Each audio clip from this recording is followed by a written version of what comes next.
Bonjour, chers amis, je vous souhaite un excellent Ramadan, que ce mois sacré vous apporte de la joie, de la santé et de la prospérité.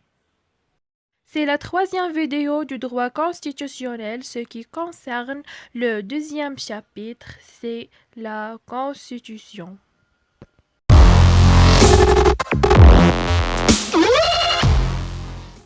Définition matérielle, c'est l'ensemble des règles juridiques suprêmes dans un État. Elle contient les pouvoirs et leurs compétences, ainsi les droits et libertés fondamentaux. À propos de la définition formelle, c'est l'ensemble des règles juridiques toujours suprêmes dans un État. Normalement, ces règles, on ne peut pas les changer avec une procédure simple mais compliquée. Le constitutionnalisme est une doctrine apparue au XVIIIe siècle après la Révolution française américaine. L'objectif des constituants, c'est arrêter l'excès d'un régime autoritaire. La Constitution sert donc à démontrer à l'autorité et aux citoyens les obligations et les droits. Étudions alors les deux formes reconnues de la Constitution. Sa forme écrite, c'est un texte écrit respecté par tout le monde, contient 180 articles et préambules et il est composé des titres, articles alignés. Dans sa forme coutumière, ce sont les traditions qui connaissent une répétition et consentement d'une population trouvées dans des documents qui ont le poids d'une constitution. On rappelle aussi la coutume constitutionnelle, c'est une coutume qui a la valeur d'être à la place d'une constitution. La constitution peut être souple, c'est-à-dire les articles sont faciles à réviser ou à être changés ou modifiés. Comme elle peut être constitution rigide, c'est-à-dire les articles sont révisés avec procédure spéciale qu'on va l'étudier. À savoir que la constitution écrite est souple et la coutumière est rigide. Étudions la suprématie de constitution. Pourquoi elle est suprême? La constitution est suprême parce qu'elle est votée par le peuple, voulue par tous les citoyens. On a les lois ordinaires qui sont au-dessous de la constitution, c'est parce qu'elles sont votées par les représentants du peuple.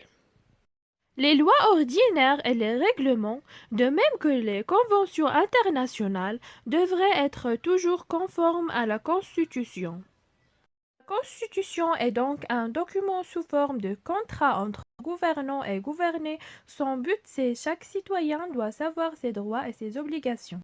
Qui écrit cette Constitution et à qui appartient le pouvoir Constitution d'élaborer la Constitution? En général, on a deux modes d'élaboration, en présence du peuple, constitution démocratiquement élaborée, ou en absence du peuple, constitution autoritaire.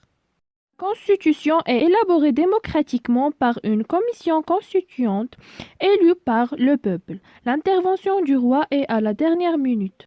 La constitution démocratique peut être élaborée aussi par une commission législative. Une commission constituante disparaît une fois la tâche accomplie. Par contre, une commission législative reste en tant que parlementaire.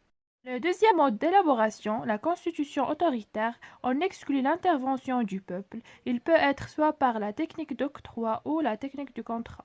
La technique d'octroi, constitution élaborée par un geste unilatéral, c'est-à-dire le roi seul qui régit la constitution. La technique de contrat se fait entre le monarque et les forces qui existent. Cette méthode ou technique rarement qui se présente. Le Maroc a connu une seule constitution dans l'année 1962 écrite par le roi Hassan II, donc c'est une constitution octroyée. Cette constitution fut révisée tout au long de ces années. En 1970, 1972, 1992, 1996 et en 2011.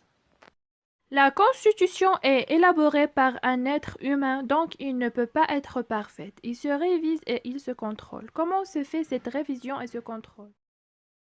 Je vais étudier et répondre sur ces questions dans la prochaine vidéo, Inch'Allah. Je vous souhaite une excellente journée et merci.